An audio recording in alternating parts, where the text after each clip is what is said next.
అందరికీ నమస్కారం.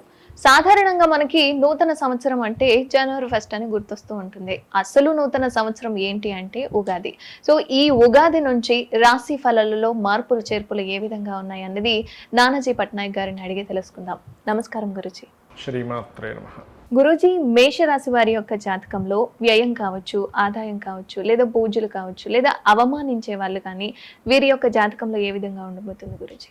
తప్పకుండా మనకి పంచాంగం కొత్త అంటే ఉగాది అనగానే మనం చూసేది ఏమిటి అంటే పంచాంగంలో ఆదాయం ఎలా ఉంది, వ్యయం ఎలా ఉంది, ఇది ఎంతవరకు పనిచేస్తుంది, ఇది నిజంగా ఇలాగే పనిచేస్తుంది అని కూడా డౌట్ ఉంది చాలా మందికి ఉంటుంది. అయితే ఇక్కడ మనం చూసుకుంటే మేషం వారికి ఆదాయం 8, వ్యయం 14, అంటే ఒక 8 లక్షలు సంపాదించాడు అనుకోండి సంవత్సరం మొత్తం కలిపితే 14 lakhs ఖర్చు ఉంటుంది అని చెప్తుంది. అంచనాగా 8 సంపాదించాలని కాదు, పర్సంటేజ్ వైజ్గా తీసుకుంటే. అదేవిధంగా రాజ్యపూజ్య అవమానంగానే తీసుకుంటే 4, 3, అంటే మెచ్చుకునే వాళ్ళ సంఖ్య 4 ఉంటే మనల్ని మన తప్పు చూపించే వాళ్ళ సంఖ్య 3గా ఉంది.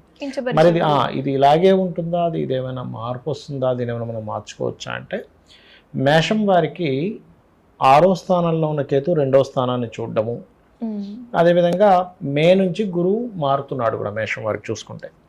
దీనివల్ల ఏంటి, సహజంగా ధనాన్ని ఇచ్చే కారకుడు మనకి లాభాధిపతి వచ్చి 2లో ఉంటున్నాడు కాబట్టి, అది వ్యయాధిపతి 2లో ఉంటున్నాడు కాబట్టి కాస్త సహజంగానే వ్యయాధిపతి 2లో ఉన్నప్పుడు ఖర్చులు ఉన్నాయని చూపిస్తుంది. కాకపోతే దత్తాత్రేయుడిది స్తోత్ర పఠనము, గణపతి ఆరాధన కనుక చేసుకుంటే వీళ్ళ యొక్క ఫైనాన్షియల్ గ్రోత్ పెరుగుతుంది. ఇప్పుడు వ్యయం తగ్గాలి అనుకోండి, ఇప్పుడు వ్యయం ఎక్కువ ఉంది కదా, 8, 14 ఉంది కదండి, అంటే 14% ఖర్చు అంటే 8% మనకి ఉంది. 8 లక్షలు రఫ్గా 8 లాభం 14 వ్యయం. ఇది తగ్గాలి అంటే ఏం చేయాలి అంటే చాలామంది ఏమనుకుంటారు, అయ్యో ఇలాగే ఉంది కదా ఇంక ఇలాగే జరుగుతుందేమో లైఫ్ అనుకుంటారు. కాదు, ఈ 14 తగ్గించే ప్రక్రియ ఏమిటి అంటే శనగలు ఉంటాయి, 1 kg శనగలు, ఎల్లో కలర్ క్లాత్, ఈ రెండింటిని కలిపి దానంగా ఇవ్వండి పురోహితులకి. ఇచ్చినట్లయితే ఖచ్చితంగా ఈ వ్యయం ఏదైతే ఉందో అనవసరమైన ఖర్చులు, సడన్గా వచ్చే ఖర్చులు ఆగిపోతాయి. ఇక ఇక్కడ రాజ్యపూజ్యం 4, అవమానం 3, అంటే రాజ్యపూజ్యం ఎక్కువ ఉంది, మెచ్చుకునే వాళ్ళ సంఖ్య ఎక్కువగా ఉంది, అవమానం సంఖ్య తక్కువగా ఉంది, పర్లేదు. ఇంకా మీకు అవమానం సంఖ్య తగ్గాలి అనుకోండి, ఉదాహరణకి దేనికి శాస్త్రం ఏం చెప్తుంది అంటే అవమానించే వాళ్ళ సంఖ్య ఎవరి ద్వారా వస్తుంది మీకు అంటే బుధగ్రహం ద్వారా వస్తుంది వీళ్ళకి సహజంగా అవమానించే వాళ్ళ సంఖ్య. అంటే ఏంటి, కమ్యూనికేషన్స్ వల్లే కదా, మీరు ఒక మాట అన్నారు, అవతల వాళ్ళు ఒక మాట అన్నారు, మాటతోనే అవమానిస్తారు, ఇంక వేరే వాటితో కాదు, లేకపోతే ఇంకేదైనా చేతలతో. దీనికి ఏం చేయాలి అంటే విష్ణు సహస్రనామాలు, అదేవిధంగా గణపతి యొక్క ఆరాధన చేయడం ద్వారా కూడా వీళ్ళకి అవమానం సంఖ్య అనేటువంటి తగ్గుతుంది అనేటువంటి చెప్తుంది శాస్త్రం. ఇంకా మిగతా అంశాలు మీరు అడిగినట్టుగా వీళ్ళకి అంటే మనకి మేజర్ ప్లానెట్స్ని బేస్ చేసుకొని చెప్తాం ఇప్పుడు కూడా రాశి ఫలాలు ఏవైతే మనకి సంవత్సర ఫలితాలు అవేమిటి, శని కర్మకారకుడైన శని, జీవకారకుడైన గురువు, కాలానికి కారకుడైన రాహు, మోక్షానికి కారకుడైన కేతు. అయితే వీళ్ళకి ఈ సంవత్సరం మొత్తము కూడా అంటే నెక్స్ట్ ఇయర్ మే వరకు కూడా కేతు 6లోనే ఉంటాడు. సహజంగానే మేషం వారికి ఏంటి, ఏదైనా అప్పులు ఇవ్వడం తీసుకునే విషయంలో చాలా జాగ్రత్తగా ఉండాలి. సహజంగానే వీళ్ళకి కేతు ఉండేసరికి ఇంకా జాగ్రత్తగా ఉండాలి అప్పులు ఇవ్వడం తీసుకునే విషయంలో. ఇంకా తప్పదండి, ఖచ్చితంగా నేను లోన్ తీసుకోవాలనుకుంటున్నాను అన్నప్పుడు కాస్త గణపతి ఆలయానికి వెళ్ళి లేకపోతే కేతు గ్రహం దగ్గర దీపారాధన చేసి ఆ విషయంలో ముందుకు వెళ్ళాలి. కొంతమందికి తప్పదు, ఓ ఇల్లు కట్టుకుంటున్నారు లేకపోతే ఇంకేదైనా బిజినెస్ చేద్దాం అనుకుంటున్నారు, తీసుకోవాల్సి వస్తుంది. కాబట్టి ఈ యొక్క విషయంలో జాగ్రత్తగా ఉండాలి ఒకటి. అదేవిధంగా విదేశీ ధనయోగం మాత్రం బాగా చూపిస్తుంది, ఎందుకంటే 12వ అధిపతి 2లో ఉన్నాడు కదా, విదేశాలకు వెళ్ళాలని ప్రయత్నం చేసేటువంటి వారికి అండ్ అదేవిధంగా విదేశాలకి వెళ్ళి అక్కడ ఏదైనా బిజినెస్ చేద్దాం అనుకునేటువంటి వారికి, చదువుకునే వారికి, వీళ్ళందరికీ కూడా బాగుంది. అదేవిధంగా ఇంకోటి ఏంటంటే శని కర్మకారకుడు, శని లాభస్థానంలో ఉంటున్నాడు మేషం వారికి ఈ సంవత్సరం అంతా కూడా ఉంటాడు, ఈ క్రోధినామ సంవత్సరం అంతా కూడా. సో లాభశని అనేటువంటిది ఏంటంటే మీరు చేసే ప్రయత్నానికి ఫ్రూట్ఫుల్నెస్గా ఉంటుంది. అంటే ఒక్కోసారి మనం చూడండి, మనం ఏదైనా ప్రయత్నం చేస్తాం కానీ అవ్వదు, సగంలో ఆగిపోతూ ఉంటుంది. కాకపోతే ఈ క్రోధినామ సంవత్సరం ముందు దాని తర్వాత కూడా అంటే మే జూన్ వరకు కూడా కొంచెం ఈ రవి, కుజుడు, శని వీళ్ళు కలుస్తున్నారు లాభస్థానంలో. కాబట్టి ఏంటి క్రోధినామ సంవత్సరం రాకముందే 2024 ఫిబ్రవరి నుంచే కొంచెం రావాల్సిన లాభాల విషయంలో, రావాల్సిన ప్రమోషన్స్ విషయంలో స్టార్టింగ్లో మాత్రం కొంత స్ట్రెస్ ఉంటుంది, ఆఫ్టర్ దట్ బాగుంటుంది మళ్ళీ చూసి చెప్పాలంటే. అయితే వీళ్ళకి ఏంటంటే సంతాన యోగం బాగుంది, సంతాన యోగము, గృహ సంబంధించిన కొత్త అగ్రిమెంట్స్ ఏదైనా చేసుకోవడానికి మే లోపల అయితే వీళ్ళు ఏదైనా గృహం తీసుకోవడానికి చాలా బాగుంది. మే లోపల ఏదైనా తీసుకుంటే ఈ మే లోపలే తీసుకోవాలి. లేదా మరలా ఎప్పుడు అంటే మనకి గురువు వక్రిస్తాడు, అది ఎప్పుడు అంటే October, middle of the October నుంచి ఒక 4 months ఆఫ్ పీరియడ్లో 4.5 months ఆఫ్ పీరియడ్లో అప్పుడు ఒకసారి చూపిస్తుంది. సో ఇది అయితే ఇక్కడ ఇంకోటి ఏంటంటే ఉద్యోగ సంబంధించినటువంటి విషయాల్లో అనుకూలత అనేటువంటిది ఉంది. వేరే ఇతర దేశాలకు వెళ్ళి ఉద్యోగం చేద్దాం అనుకునేటువంటి వారికి చాలా అనుకూలంగా ఉంది. విదేశీ యోగాలు ఉన్నాయి కాబట్టి ఆన్లైన్లోని అదేవిధంగా సాఫ్ట్వేర్ కంపెనీస్లో జాబ్స్ కోసం ట్రయల్స్ వేసేటువంటి వారికి చాలా చాలా బాగుంది అనేటువంటిది స్పష్టంగా గోచరిస్తుంది. వీళ్ళు నిత్యం చేసుకోవాల్సినటువంటి దేవతారాధన ఏమిటి అంటే సూర్య నమస్కారాలు ఎక్కువగా చేసుకోవాలి. వీళ్ళు ఎంత సూర్య నమస్కారాలు చేసుకుంటూ ఉంటే అంత బాగుంటుందమ్మా వీరికి. గురూజీ, క్రోధినామ సంవత్సరం అని అంటూ ఉంటారు కదా, అంటే రాశి ఫలాల్లో కాకుండా ఆధ్యాత్మికంగా కావచ్చు, సాంస్కృతికంగా కావచ్చు, క్రీడలలో కావచ్చు, బయట ఏ విధంగా ఉంటుంది గురూజీ అసలు? ఒకటేనమ్మా, ఈ క్రోధినామ సంవత్సరానికి ఎవరు రాజు అంటే కుజుడు రాజు అయ్యాడు ఈసారి. ఈ సంవత్సరం రాకముందే మనం ఆల్రెడీ జనవరిలోనే ప్రిడిక్షన్ చేసాం. ఏంటి అంటే జనవరి, ఫిబ్రవరి ఆ మాసం నుంచి కొన్ని పేలుళ్ళు కావచ్చు, లేకపోతే అగ్నికి సంబంధించినవి కావచ్చు. ఎందుకంటే కుజుడు, శని, రవి కలుస్తున్నారు.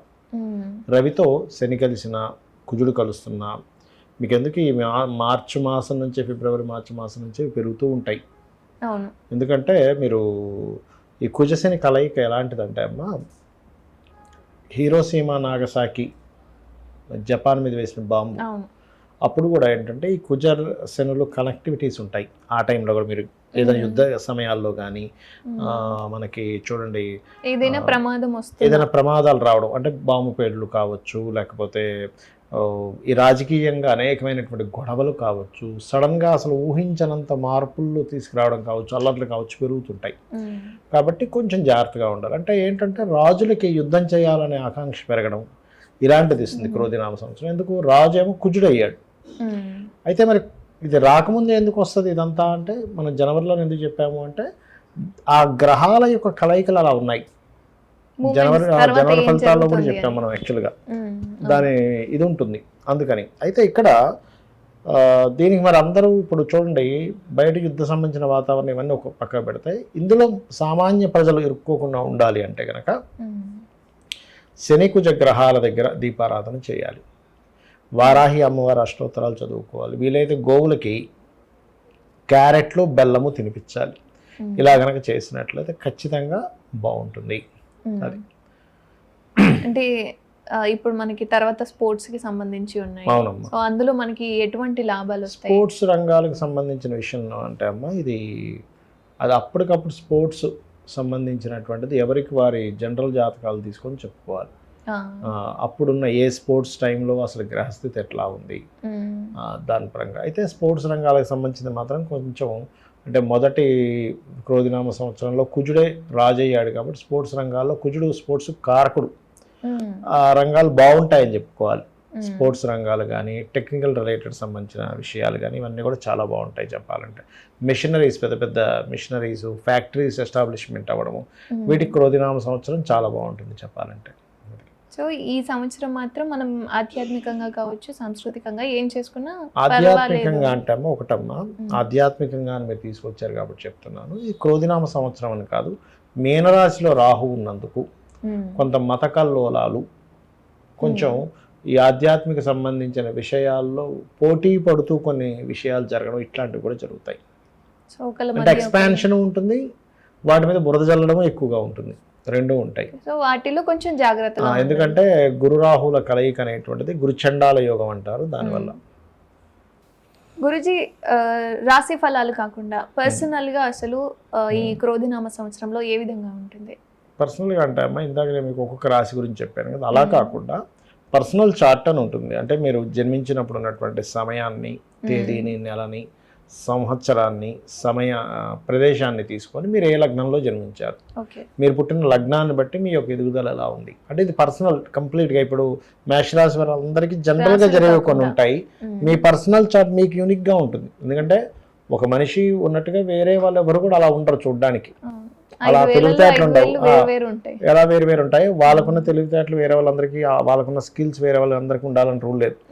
వేరే వాళ్ళకి వేరే స్కిల్ ఎక్కువగా ఉండొచ్చు, వీరికి వేరుగా ఉండొచ్చు కదా. అలా ఏంటంటే ఈ పర్సనల్ చార్ట్లో రీడింగ్ ఈజ్ డిఫరెంట్గా ఉంటుంది. అంటే స్పెసిఫిక్గా మేషరాశి వారందరూ, మీది మేషరాశి, వేరే వాళ్ళది మేషరాశి, కానీ అందరికీ ఒకే రకమైనటువంటి ఆదాయం ఉండదు కదా. ఉండదు.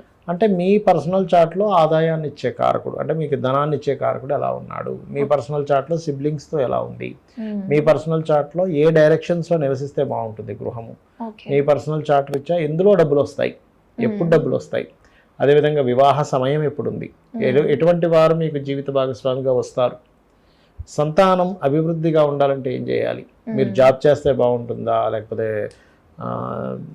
బిజినెస్ చేస్తే వ్యాపారం చేస్తే బాగుంటుందా, లేకపోతే ఇక్కడ ఉద్యోగం చేస్తే బాగుంటుందా, విదేశాలకు వెళ్తే బాగుంటుందా, అలాగే ఇన్వెస్ట్మెంట్స్ ఎప్పుడు చేయాలి, లేకపోతే అప్ అండ్ డౌన్స్ వస్తాయి చాలా మందికి, సడన్ రైజ్ వస్తుంది, సడన్ డౌన్ వస్తుంది. అలాంటి ముందుగా తెలిసే అనుకోండి. ఇప్పుడు ఎగ్జాంపుల్ ఒక 6 నెలలు బాగా డౌన్ ఉందని అర్థమైంది, ఒక 2 నెలల ముందే తెలుస్తుంది, మనం ఏం చేస్తాం, మనీ సేవ్ చేసుకుంటాం, మార్పులు ఏమైనా ఉంటే కొంచెం ఈ డబ్బులు అక్కడ వాడుకుంటాం కదా. అది తెలియలేదని అనుకోండమ్మా, ఒక 3 నెలలు రాబోయే 3 నెలలు బాగా డౌన్ ఉందని తెలియలేదు అనుకోండి, ఈ డబ్బులను ఖర్చు పెట్టుకుని అయ్యో తెలుసుంటే నేను డబ్బులు దాచిపెట్టుకునేవాళ్ళం కదా, సేవ్ చేసుకునే వాళ్ళం కదా అనిపిస్తుంది. అందుకని ఈ అప్ అండ్ డౌన్స్ చూస్తాం అనమాట. ఈ రకంగా ఏంటంటే మీ పర్సనల్ చార్ట్లో పర్టికులర్గా ఏ దశ నడుస్తుంది, ఆ దశ మీకు యోగిస్తుందా లేదా, యోగించాలంటే ఏం చేసుకోవాలి, ఏ రత్నం పెట్టుకోవాలి, ఎవరిని ఎక్కువగా ఆరాధిస్తే మీరు రుణరోగ శత్రువు నుంచి బయటపడతారు, అన్నీ కూడా మీ పర్సనల్ చార్ట్లో ఉంటుంది. ఇదంతా ఏంటంటే ఆదాయము, వ్యయము, రాజ్యపూజ్య, అవమానం ఇవైతే చెప్పుకున్నాము, ఇది జనరల్ గా జరిగేవి. ఇంకోటి ఏంటి, ఈ సంవత్సరానికి ఫలానా రాజు కాబట్టి ఇది లోకపరంగా జరిగేటువంటివి. మీ పర్సనల్ చార్ట్ అంటే మొత్తం 3 రకాలుగా ఉంటుంది. రాశి ఫలాలు బయట జనరల్ గా జరిగేది మీ పర్సనల్ చార్ట్. అది అయితే మీకు ఇప్పుడు సందేహం వచ్చేవండి, మరి నా పర్సనల్ అయితే ఇవన్నీ ఎందుకు చెప్పుకుంటున్నామని. ఇప్పుడు మీరు ఉన్నారు, ఇక్కడ నుంచి మీ ఇంటికి వెళ్ళాలనుకోండి, పీక్ టైం ట్రాఫిక్ టైంలో అయితే గంట పట్టొచ్చు, నార్మల్గా అయితే 20 మినిట్స్లో పట్టొచ్చు. బయటన పరిస్థితులు బట్టే కదా మీ జర్నీ ఉంది.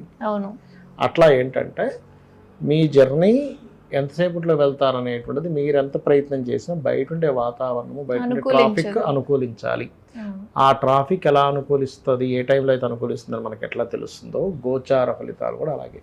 సో బయట జరిగే సిచ్యువేషన్స్ కూడా మనం కంట్రోల్ చేసుకోవచ్చు గురుజీ, మన రెమెడీస్ ద్వారా కంట్రోల్ చేసుకోవచ్చు. ఏ సమయంలో చేస్తే మంచిదని. ఇప్పుడు మీరు ఉన్నారమ్మా, ఇప్పుడు ట్రాఫిక్ తక్కువగా ఉంది, కానీ అదే 9-10 o'clock అప్పుడు అంటే ఎక్కువగా ఉంటుంది, పీక్ టైం కాబట్టి. మధ్యాహ్నం టైం తక్కువగా ఉంటుంది కదా. దాన్ని బట్టి మీరు ఇప్పుడు ఎంతసేపట్లో వస్తారు, మీరు ఇంట్లో వాళ్ళు అడిగారు అనుకున్నా 1/2 hourలో వస్తా అంటారు. అదే మీరు ఈవినింగ్ 5 o'clock 6 o'clock అయితే ఎక్కడ 1/2 hour ట్రాఫిక్ జామ్ ఉంటుంది, 1 hour పడుతుంది అంటారు.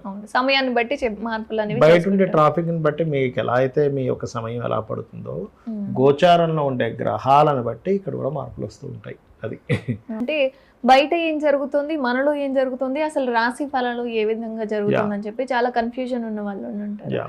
వాళ్ళకైతే చాలా క్లారిటీగా చెప్పారు. చాలా చక్కటి అంశాలను మాతో పంచుకున్నారు గురించి. ధన్యవాదాలు. శ్రీమాత్రే నమః.